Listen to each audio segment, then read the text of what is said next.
Donc l'après-midi est construit à peu près sur le même modèle que la matinée, avec une table ronde qui sera organisée après, où il y aura la possibilité d'échanger avec l'ensemble des intervenants de la journée. Et donc là, cet après-midi va commencer par une intervention, une conférence de Jean-Claude Martin, donc, qui est dans le domaine de l'informatique, qui est professeur d'informatique au laboratoire d'informatique, de mécanique et de sciences pour l'ingénieur. Donc un regard qui est intéressant pour nous, un regard particulier, qui est le regard de l'informaticien, qui, à travers de nombreux contacts et de nombreuses collaborations avec des personnes qui travaillent soit dans le domaine de la psychologie et dans le domaine des pathologies développementales, eh bien, va faire une présentation de l'ensemble de ses travaux. Donc voilà, Jean-Claude, je te remercie bien d'avoir accepté d'intervenir sur cette journée et je te cède la parole.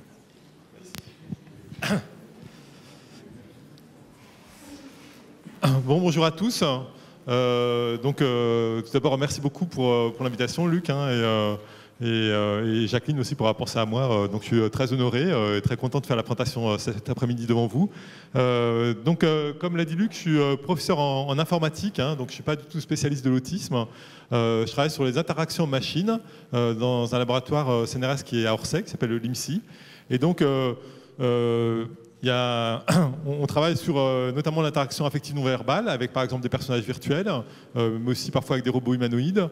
Et je vais vous montrer quelques exemples pour l'apprentissage de compétences sociales, avec quelques exemples dans le cadre de l'autisme. Mais pas que ça, parce qu'on travaille en général sur d'autres types d'applications.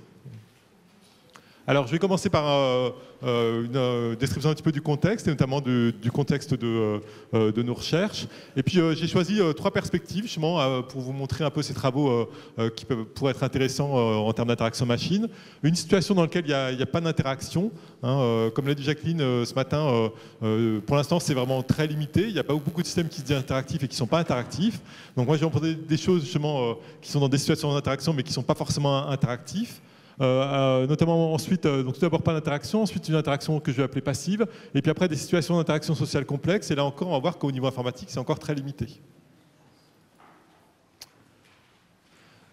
Donc le LIMSI, rapidement, c'est un laboratoire dans lequel il y a un département de communication machine. Donc là, vous voyez un peu, c'est les différentes bulles en vert, avec des gens qui travaillent sur l'écrit, sur la parole, et sur la réalité virtuelle, avec un gros dispositif. Et puis donc moi qui dirige un groupe qui s'appelle Cognition, Perception, Usage. Et donc dans ce groupe, alors d'abord dans le labo en général, on a différentes plateformes technologiques. Ici, là, à droite, vous avez ce qu'on appelle une cave. Donc, en fait, il y a trois murs et un sol. Et on peut afficher des personnages virtuels en 3D et avec des lunettes, donc tourner autour des personnages virtuels, par exemple. Alors, c'est un matériel qui est quand même très lourd à mettre en place, à gérer. Donc, la technologie évolue aussi, donc je ne vais pas trop détailler. On a des casques de type Oculus Rift, dans lesquels aussi on a mis des caméras, donc on peut avoir des personnages en réalité augmentée donc qui superposent à des scènes, à ce qu'on est en train de voir lorsqu'on tourne la tête, par exemple. Une plateforme de personnages virtuels dont je vais reparler tout à l'heure. On a travaillé sur le regard aussi, avec des eye trackers, avec justement Jacqueline et puis Aubry Grincement dans différents projets dans le cadre de sa thèse. Voilà, donc différents outils, différentes plateformes. Et pour travailler avec ces outils, bien, donc, dans mon groupe, on a les personnes suivantes. Donc, on est deux professeurs en informatique, moi-même et Nicolas Sabouret, un ingénieur CNRS, et puis 4 jeunes maîtres de conf en section 16, en psychologie.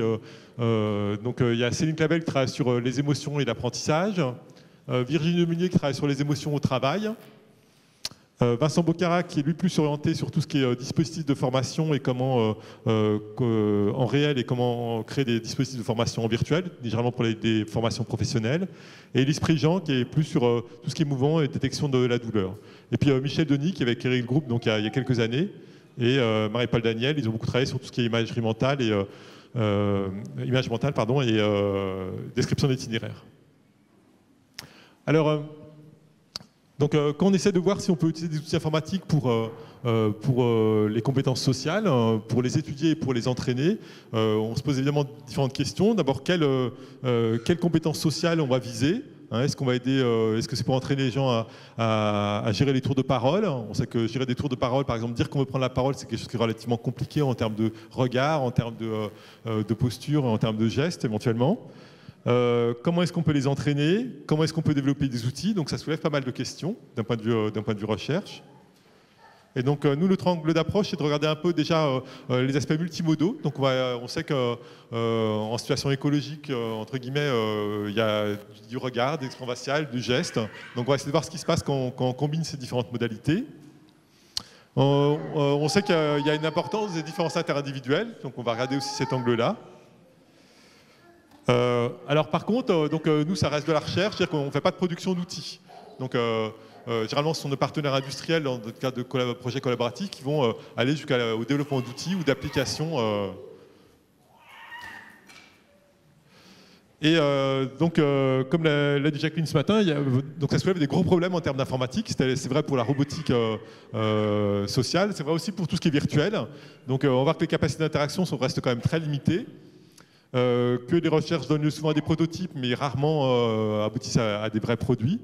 Je prends l'exemple du projet Microsoft Natal, parce que quand vous travaillez, il y a quelques années, quand vous travailliez dans le domaine des agents virtuels, les gens vous disaient mais tu n'as pas vu la vidéo de Microsoft, ça s'appelle Natal, ils ont tout résolu, il y a des personnages virtuels, tu communiques avec, etc. Et alors, c'est vrai qu'ils avaient fait une vidéo qui était très bien faite, on a l'impression que tout était résolu, on pouvait communiquer avec des gestes, avec la parole, et au bout du compte, ça aboutit à la Kinect en fait. C'est le seul truc qui résultait de ce gros projet, donc c'est déjà très bien, la Kinect, c'est heureusement qu'elle est là et elle sert beaucoup, mais on se méfie des effets d'annonce de ce type-là. Alors, je vais parler un petit peu de l'historique du domaine. Donc, en traitement informatique des émotions, il y a un livre important qui s'appelle Affective Computing, qui a été écrit par Rosalind Picard du MIT Media Lab. Donc, en fait, Affective Computing, c'est traitement informatique des émotions, hein, en français. Et c'est donc tout ce qui est calcul qui se fait à partir d'émotions ou qui va influencer les émotions ou afficher des émotions sur l'écran, par exemple. Et donc c'est intéressant au niveau historique, hein, parce qu'elle a écrit un article qui raconte un peu comment elle est arrivée à ce domaine un peu de recherche. Elle montre qu'au début, quand elle disait ce serait bien de mettre des émotions dans l'informatique, dans les interactions machines, tout le monde riait, tout le monde se moquait d'elle. Et donc maintenant, il y a un journal i3E, il y a une conférence biannuelle, il y a une société savante, etc. En termes d'émotion et d'apprentissage aussi, il y a les travaux de Sidney Mello et Raphaël Calvo qui ont étudié justement tous les états affectifs et émotions complexes. On verra que pour les émotions, il y a beaucoup de gens on s'imite souvent à des émotions de base qui finalement sont peu souvent utilisées dans la vie de tous les jours.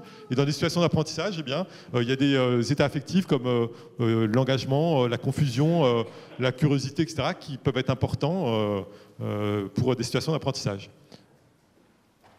Voilà, alors je continue un peu cette description du domaine. Il y a une association qui s'appelle AAAC, donc ça fait un petit peu amical de l'andouillette américaine, etc. Mais, donc c'est Association for Advancement of Affective Computing. Et donc si vous êtes intéressé par tout ce qui est émotion, vous pouvez aller voir, il y a un site web, et c'est des émotions d'un point de vue psychologique, d'un point de vue informatique, d'un point de vue linguistique, etc.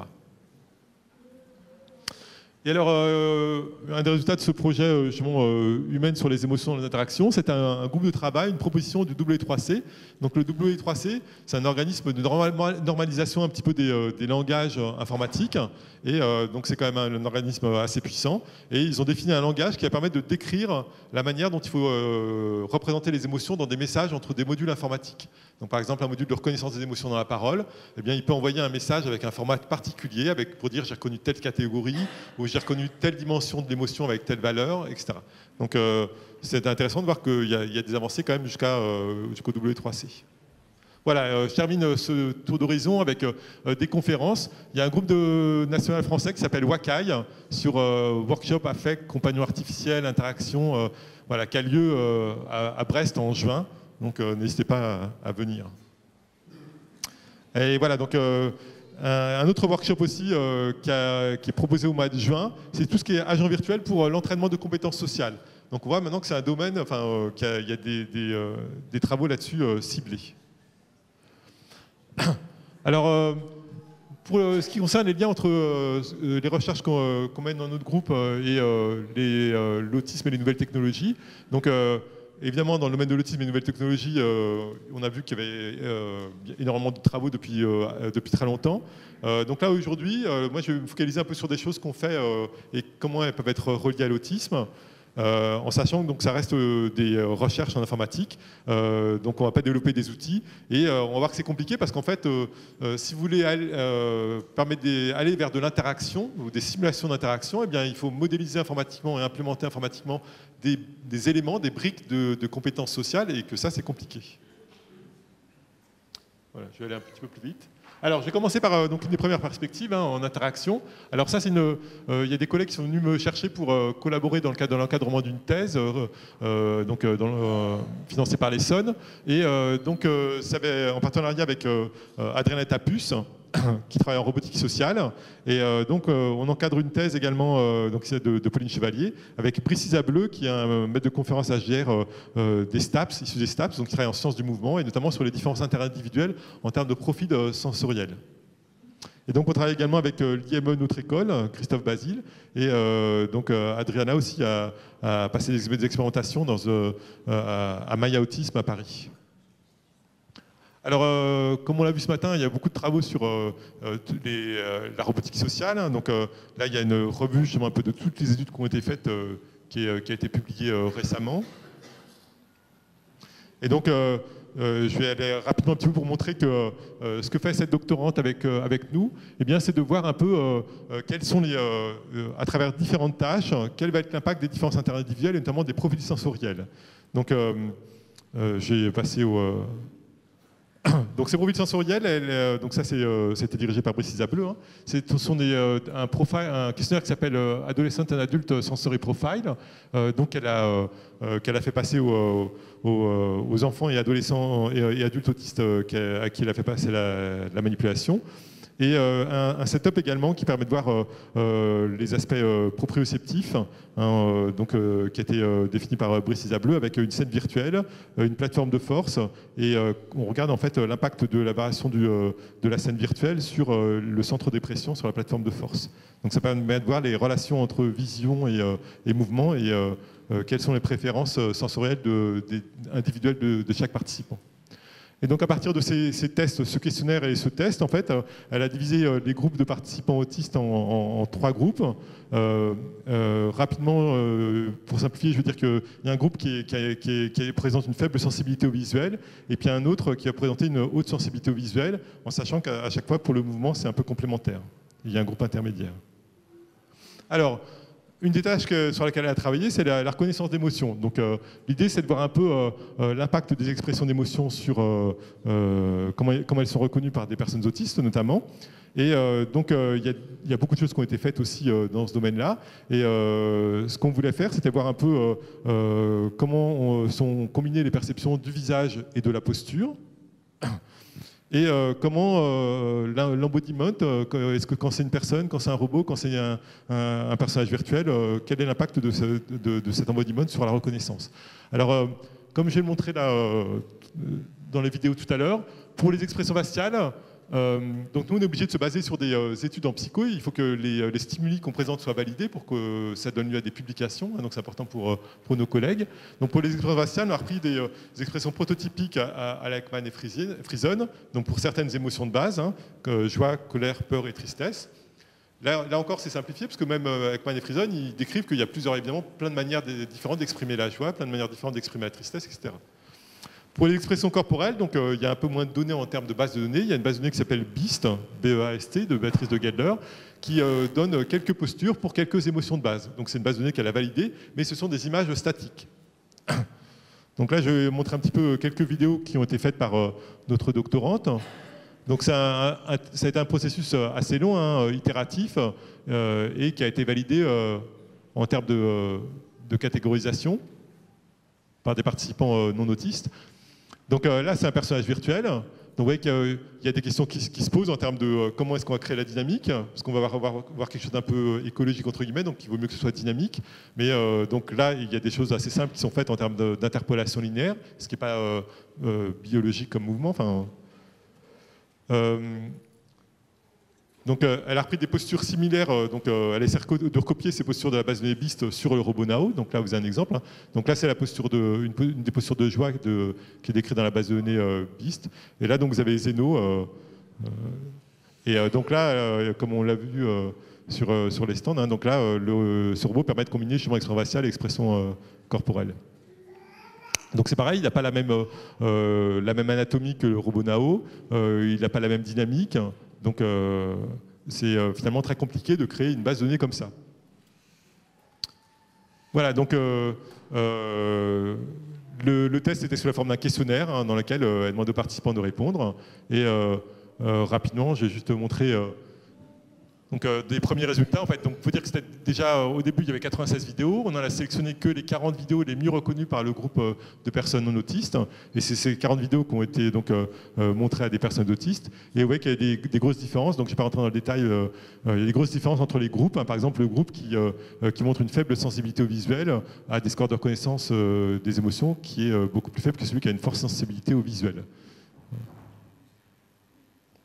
Alors la conclusion peut-être de cette première partie, hein, c'est que on a besoin pour ces recherches de bases de données validées en termes de stimuli, notamment quand on veut combiner des expressions faciales, des postures et puis de savoir comment est-ce qu'on les combine. Hein. Donc il y a des études par exemple des travaux de Beatrice de Galler sur comment est-ce qu'on perçoit les combinaisons congruentes quand la même émotion est affichée sur le visage et sur le corps, ou quand c'est incongruent, c'est-à-dire que le visage et le corps montrent deux émotions différentes.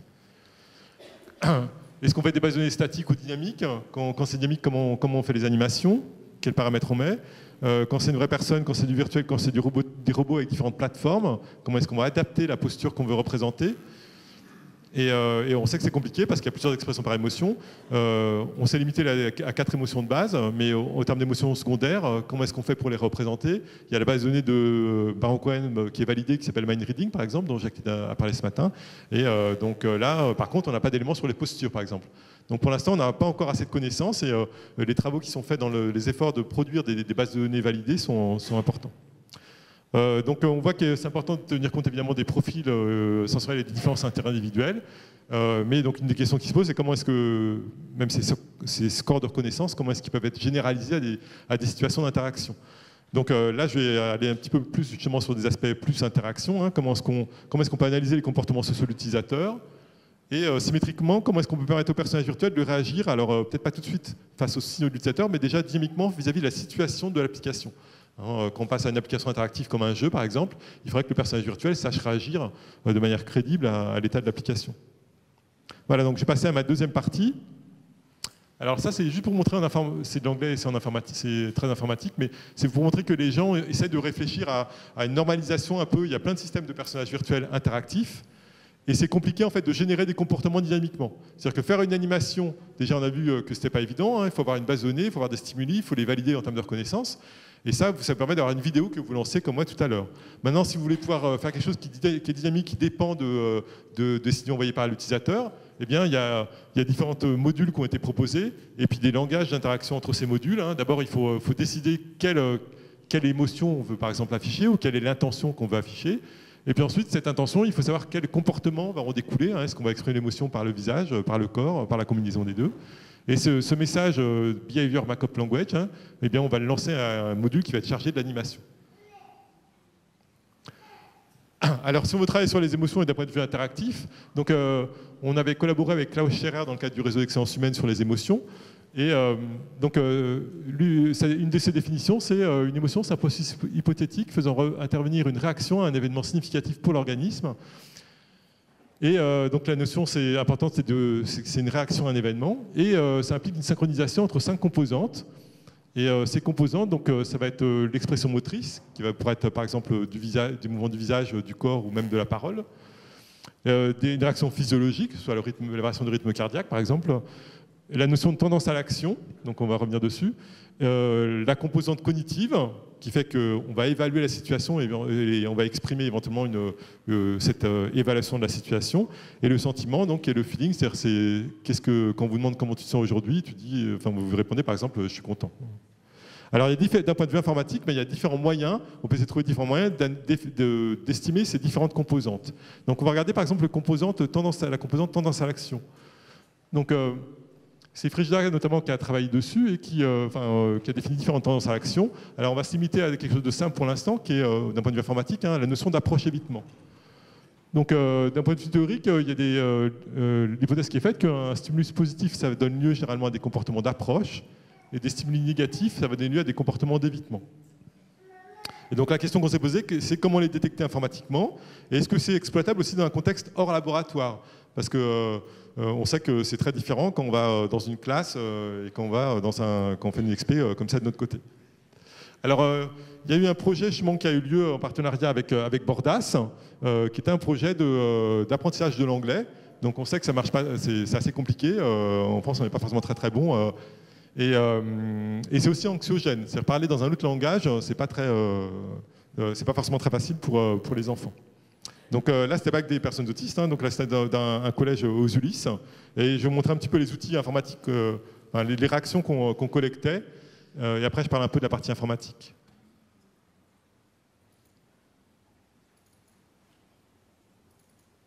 How are you today? Oh là, madame, regardez ça. Eh, madame. Voilà. Donc, ouais, Very good. Il était très motivé, quoi. Alors, vous n'avez peut-être pas vu, donc, mais au début, en fait, quand il a eu un feedback positif, donc il s'est rapproché de l'écran. Alors, ce qui est intéressant, c'est qu'on voit qu'évidemment, c'est compliqué dès que vous êtes dans une classe, parce qu'il se retourne vers son copain qui est à côté, il se retourne vers la prof, donc c'est des conditions très différentes qu'en laboratoire. Putain. Bon, alors, ils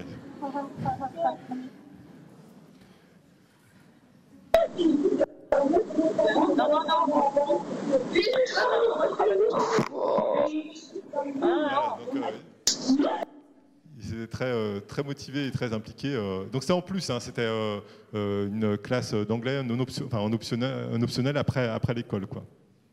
Voilà, et donc ce qu'on avait développé, c'est un module informatique assez simple, hein, puisqu'il se base sur la distance interoculaire. Et si cette distance augmente, c'est qu'on estime que c'est la personne qui s'approche, et si la distance diminue, c'est que la personne recule. Donc ça donne une information à partir du traitement vidéo qui permettait de voir un peu si on peut relier le feedback positif avec des comportements d'approche et les feedbacks négatifs avec des comportements d'évitement.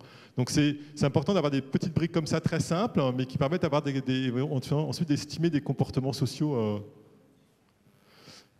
Alors, donc là, c'est David, hein, c'est le postdoc qui avait implémenté ça. Et donc là, je vais en profiter pour vous montrer.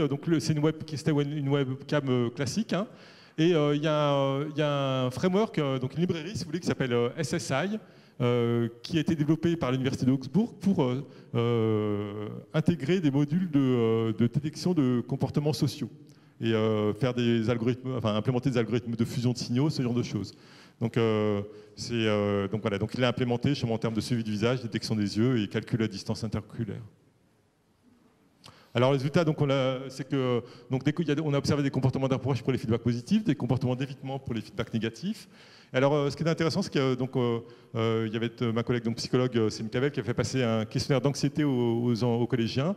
Et en fait, l'évitement était encore plus important lorsque le score d'anxiété était élevé. Donc il y avait une réaction au feedback négatif qui était encore plus forte.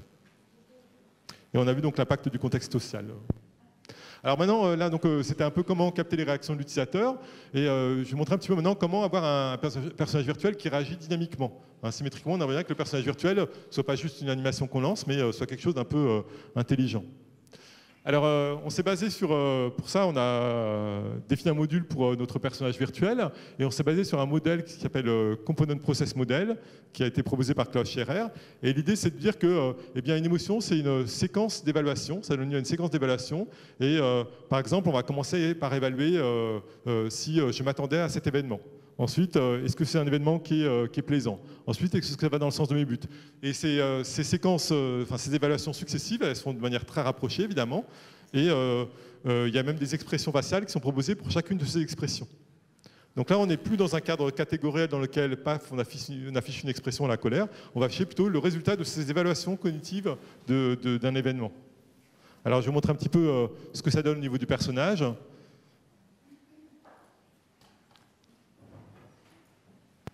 Donc, il y a plusieurs modèles qui se développent dans ce sens-là, hein, pour aller vers des modèles de séquentiel d'expression des émotions. Donc là, c'était un jeu d'Othello, hein, et l'utilisateur jouait contre le personnage virtuel. Donc, il y avait le plateau de jeu ici, et L'utilisateur jouait contre le personnage. Et le personnage évaluait la situation du jeu et exprimait ensuite une séquence d'expression. Donc là, on a vu une séquence de micro-expressions. Ça a été assez rapide, je vais aller au ralenti là. Donc la première évaluation, c'était est-ce que je m'attendais à ce que l'utilisateur joue ici. Donc par exemple, c'était pas l'utilisateur à jouer à un endroit où ça ne lui rapporte pas le plus de points, donc on exprime que je ne m'attendais pas à ce qu'il joue à cet endroit-là. Donc ensuite, est-ce que ça va dans le sens de mes buts? Non, parce qu'il gagne quand même des pions, donc moi je voudrais gagner. Et est-ce que je suis capable de modifier les conséquences? Oui, et dans ce cas-là, il y a un schéma qui est proposé dans le modèle. Vous voyez que ça donne lieu à des expressions faciales qui sont plus subtiles. Et donc on a fait une évaluation pour voir un peu, pour comparer quand on exprime des émotions, quand l'agent virtuel exprime des émotions avec ce modèle séquentiel, est-ce que c'est perçu différemment qu'un modèle catégoriel ou que pas d'émotion du tout. Et alors là, vous avez le résultat ici. On demandait l'expressivité perçue aux participants. Chaque participant voyait une seule condition. Et il y avait 3 conditions. Soit le personnage virtuel n'exprimait pas d'émotion pendant le jeu d'Othello, soit il exprimait une émotion catégorielle, donc la joie quand il est en train de gagner grâce au mouvement du jeu, soit le mode cognitif dans lequel il exprime la séquence d'expression. Et donc il y avait des différences significatives entre ces 3 modes, ces 3 conditions. Donc le mode séquentiel était perçu comme étant plus expressif. Donc ça veut dire que même si c'est très rapproché, les participants percevaient que c'était plus expressif. Alors au niveau du fait que l'utilisateur gagne, eh bien, on a trouvé un effet aussi, c'est-à-dire que quand l'agent virtuel n'exprime aucune émotion, eh bien, l'utilisateur gagne moins souvent. Donc ça veut dire que quand le personnage virtuel qui exprimait des émotions, que ce soit catégoriel ou séquentiel, eh bien, a priori, ça pouvait aider le participant, le joueur, qui se basait sur ces indices pour orienter sa stratégie de jeu. En sachant que notre agent virtuel, nous, il ne mentait pas, il ne trichait pas, il exprimait ce qu'il ressentait. Alors là, donc, parfois on nous dit qu'il est un petit peu bizarre le personnage virtuel parce qu'il fait un petit peu peur, il n'est pas très joli. Dans le cinéma, ils font 10 000 fois mieux, mais ils ont des budgets qui sont 10 000 fois plus gros. Et alors en fait, quand on l'a montré plusieurs fois sur des fêtes de la science. Et alors tous les enfants viennent tout de suite là-dessus et donc l'agent virtuel il sert de babysitter, et ça a pas mal de succès. Voilà, alors maintenant je vais passer à ma troisième et dernière direction. Donc, maintenant on a vu un petit peu comment on pouvait aller vers un peu plus d'interaction côté utilisateur avec détecter les approches évitement, et puis côté agent virtuel avec quelque chose d'une émotion qui peut être exprimée de manière plus complexe en termes d'évaluation de la situation. Alors, il y a beaucoup de travaux en ce moment, alors il y a des effets de mode, et donc il y a eu plusieurs projets sur la simulation d'entretien d'embauche. Donc il y a eu un projet européen qui s'appelait TARDIS. Donc l'idée c'est toujours de capter les signaux de l'utilisateur. Donc pour des jeunes défavorisés par exemple, ou des gens qui ont du mal à trouver du travail, plutôt que de les faire passer des entretiens d'embauche avec des vraies personnes, ils peuvent s'entraîner un peu quand ils veulent, sans avoir peur de dire des bêtises, devant un agent virtuel, et l'agent virtuel doit réagir ou donner un feedback sur la performance de la personne pendant son entretien d'embauche. Donc il y a eu un projet européen, il y a eu un projet ANR Comparse, et là c'était sur une collecte de corpus, je vais en parler rapidement. Et puis nous on a collaboré avec le MIT aussi, où on a utilisé notre plateforme Marc. Voilà, je vais aller un petit peu vite. Alors, c'est justement le cadre d'un protocole en fait, qui est utilisé depuis très longtemps en psychosocial, qui s'appelle Trier Social Stress Test. Donc il y a des variantes qui sont utilisées justement avec des modules informatiques, mais là l'idée c'est de provoquer un stress social chez une personne à l'aide d'une simulation d'entretien d'embauche. C'est-à-dire que la personne doit se présenter et montrer ses points forts, ses points faibles. Donc je ne vais pas rentrer dans le détail du protocole.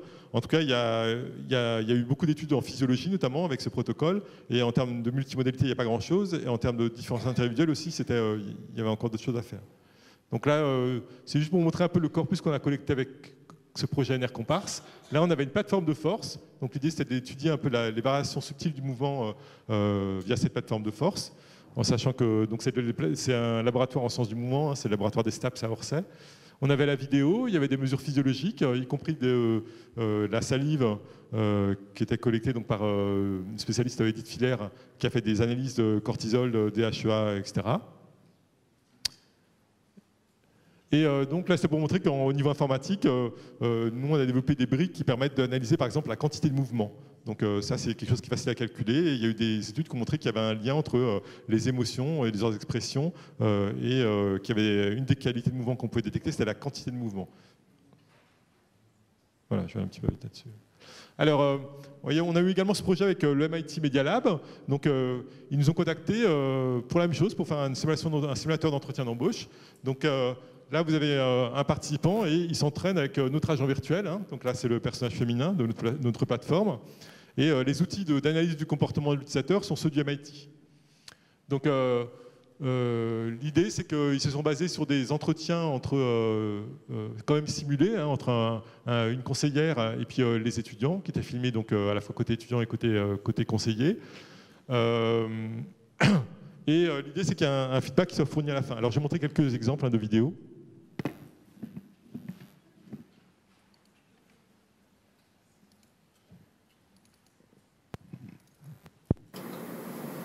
Hi, I am Mary. I'm looking forward to doing your interview. Just one thing. Before we get started, my movements may seem a little choppy. I hope that doesn't distract you. Just relax and be yourself. Now, let's get started. Voilà, donc ça c'est un peu la partie introduction. Hi, I am Mary. I'm looking forward to doing your interview. Just one thing. Before we get started, my movements may seem a little choppy. I hope that doesn't distract you. Just relax and be yourself. Now, let's get started. Okay. Why? Tell me about a leadership role that you had in the past. What did you find most challenging in that role? What was most rewarding? Member came to you for help. What was the situation and how did you respond? Le système posait des questions, hein, qui Experiences that you have sélectionnées à had. partir d'une liste Then de questions I'll move que on les to gens the posaient next habituellement question. service So the main thing, the reason I want to work for a company is because I really value the vision you guys have. It's not about just making a product. It's about bringing something to the masses that a lot of people can use and benefit from. And that, more than all, is the biggest vision that I buy into. Describe a time when a team member came to you for help. What was the situation and how did you respond?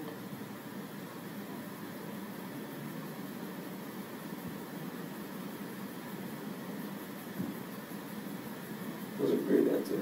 I don't know.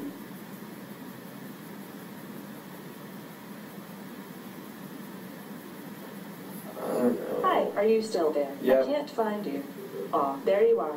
You were saying.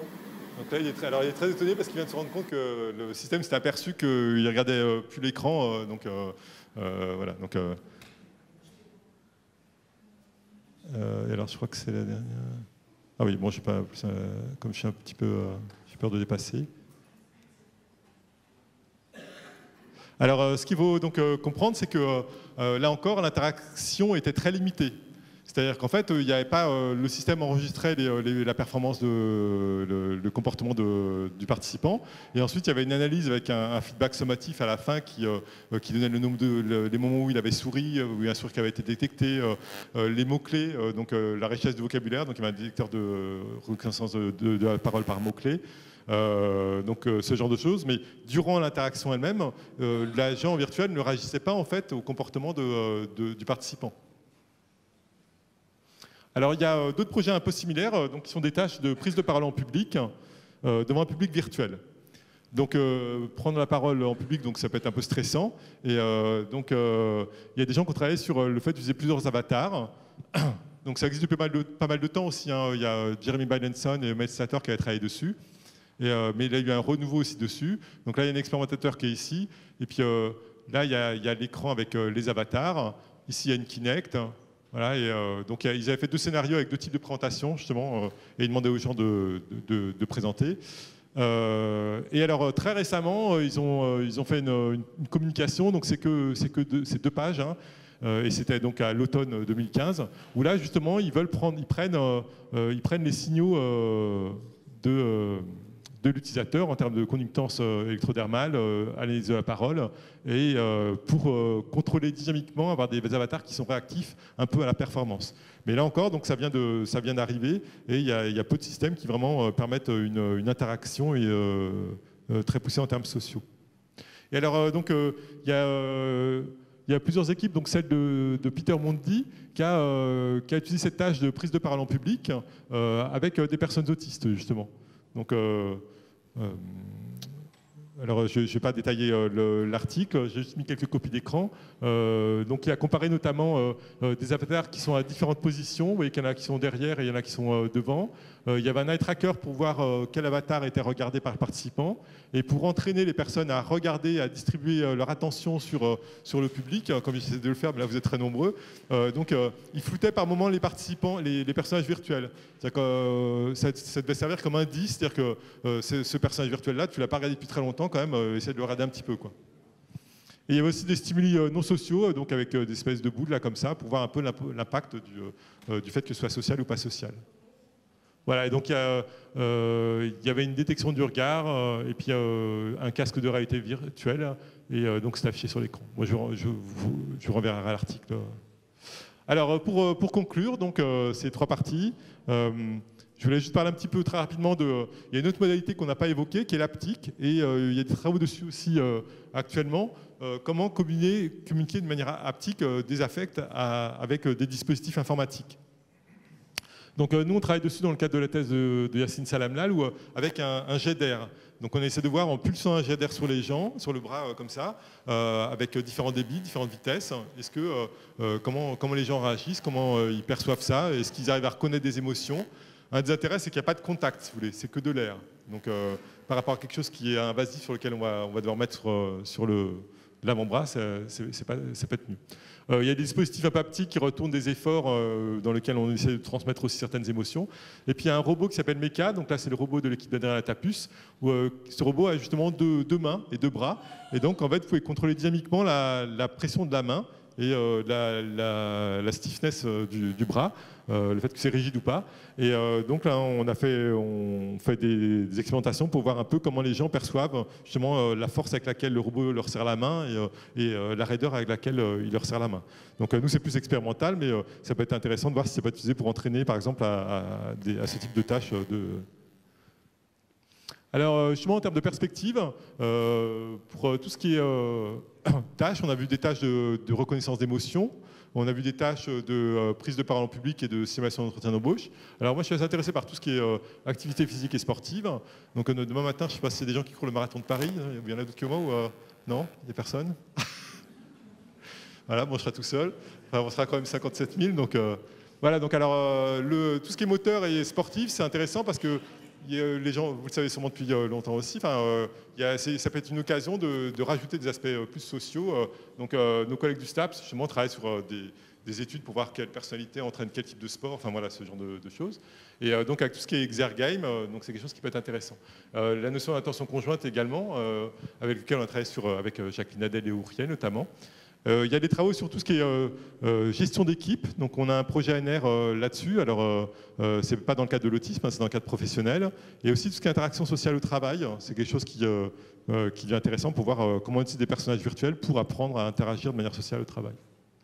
Alors en termes d'amélioration des modèles informatiques maintenant, il y a des améliorations possibles en termes d'intégration. On a vu qu'il y avait il fallait intégrer beaucoup de choses, beaucoup de dispositifs, beaucoup de modules. Donc il y a des librairies qui commencent à voir le jour. Et puis il faut surtout sophistiquer tout ce qui est modèle informatique pour l'interaction sociale, hein. On a vu que, alors il y a des choses qui se font offline beaucoup.